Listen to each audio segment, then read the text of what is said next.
Yan ang tawag na budol. Budol.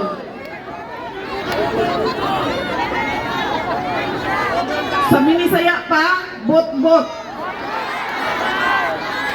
Bot-bot nimo.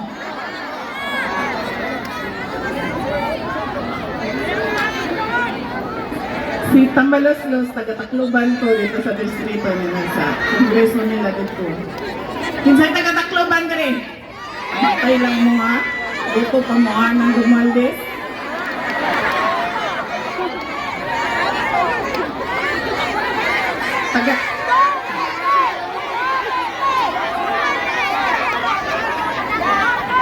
Ngayon, babalik na naman ang eleksyon, naalala na naman nila. Tapos, meron daw silang 20 pesos per kilo na bigas sa Visayas. Tinatanong ko, unang-una, bakit ngayon lang? Bakit ngayon yun lang yan ginawa? 2022 pa. Yan, pinaasa sa mga tao. Pangalawa, bakit sa Visayas lang? Hindi ba kailangan ng Baseco ng 20 pesos na kilo na bigas?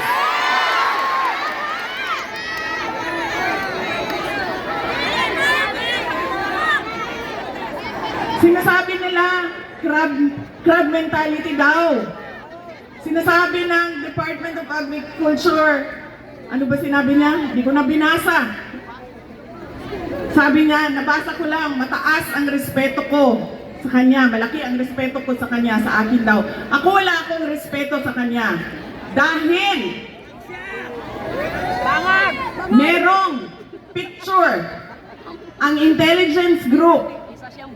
May picture siya na nag-iinuman, may cocaine sa harap niya.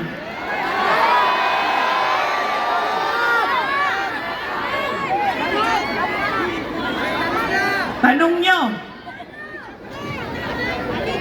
sa mga sundalo at sa pulis na nasa intelligence, hingiin ninyo ang picture na yan. Kaya wala sa kanila ang may karapatan na magsabi na hindi tama ang ginagawa ko sa pagtatanong kung bakit ngayon lang ang 20 pesos na kilo ng bigas. Pinapaasa na naman ang taong bayan. Balitan mo na!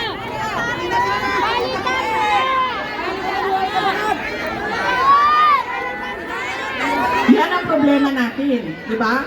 Naaliw lang tayo, magaling magsalita.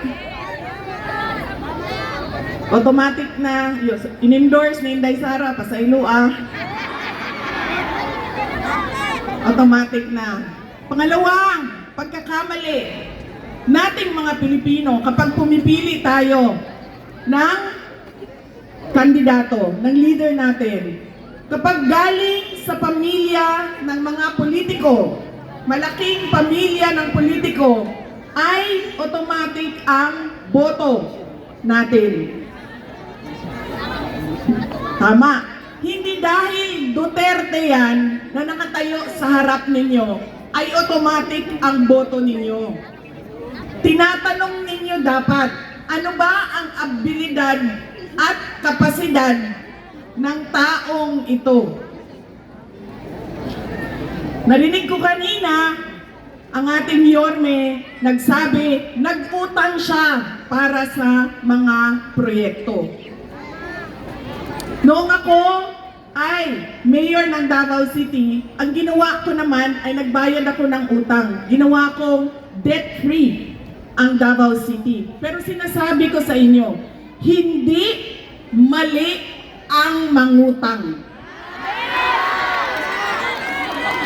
Ang mali ay kapag hindi ka nagbayad ng utang.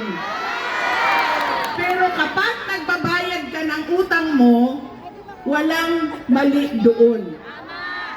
Kasi kinakailangan talaga ng mga local government units ang panghihiram ng pera para maibigay sa taong bayan ang tamang serbisyo tulad ng hospital na nakikita ninyo dito sa Baseco ngayon.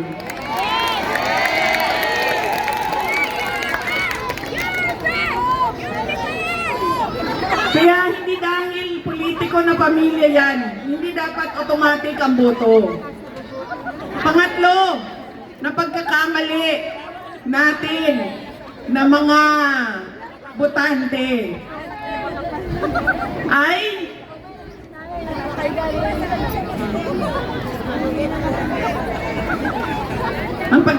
pangatlong pagkakamali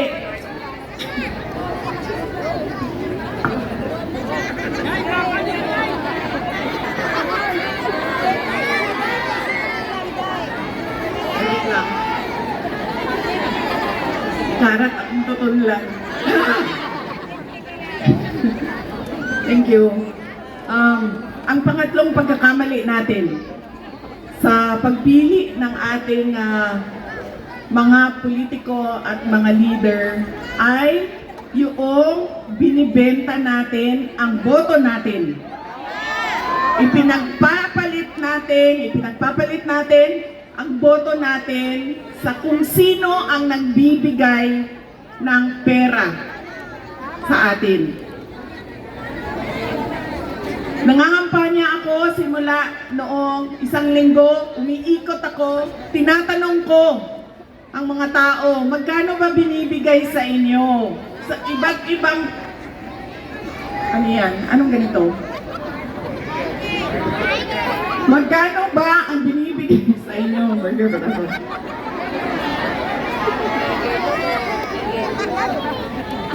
Sa ibang lugar, 3,000. Sa ibang lugar, 2,000. Sa ibang lugar, 1,300. Merong 1,000. Ang iba pa nakakatang dahil legal na ang vote buying, AKAP, AX, kupad. Nakailang eleksyon na tayo, tumatanggap tayo ng 2,000, 2,000, 2,000, 2,000. Ilang eleksyon na tumatanggap ng pera ang taong bayan. Pero bakit naghihirap pa rin ang ating bayan? Bakit ang dami-dami pa rin gutom? Ang dami pa rin humihingi ng tulong dahil walang oportunidad sa trabaho at negosyo. Bakit ang dami pa rin mga kababayan natin na nakikipagsapalaran, illegal na lumalabas sa ating bayan para pumunta sa ibang lugar? Ilan ang mga kapatid natin na nasa Malaysia na walang papel? Nandoon nagtatrabaho dahil wala silang hanap buhay dito sa ating bayan. Ilang eleksyon na yon? Ilang bilihan na ng boto yon? Sinasabi ko, tanggapin nyo dahil pera naman yan ng bayan. AKAP, AX, programa yan ng gobyerno.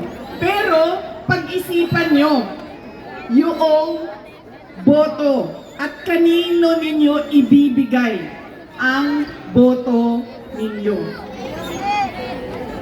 Dahil babalik na naman tayo doon sa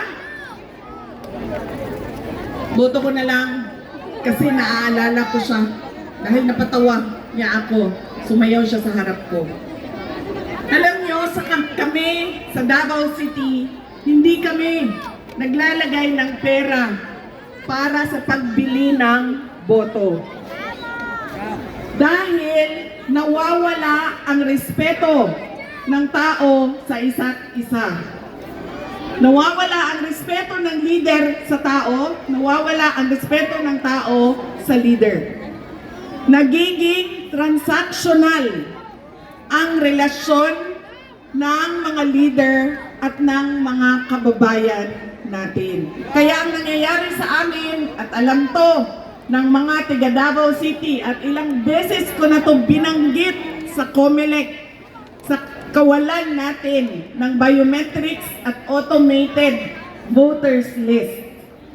Ang nangyayari sa amin sa Davao City dahil hindi binibili ang boto at walang natatanggap ang tao, buboto sila sa umaga sa Davao City, sasakay sila ng truck at babiyahe sila sa Western Mindanao, pupunta ng Maguindanao, ng Lanao, ng Cotabato City at boboto ulit doon at kukunin na nila ang bayad sa boto nila. Nagagawa yan doon sa Mindanao dahil 2-3 oras lang ang biyahe papunta sa kapitbahay. Masakit sa akin lagi kapag nakikita ko na merong bilihan ng boto.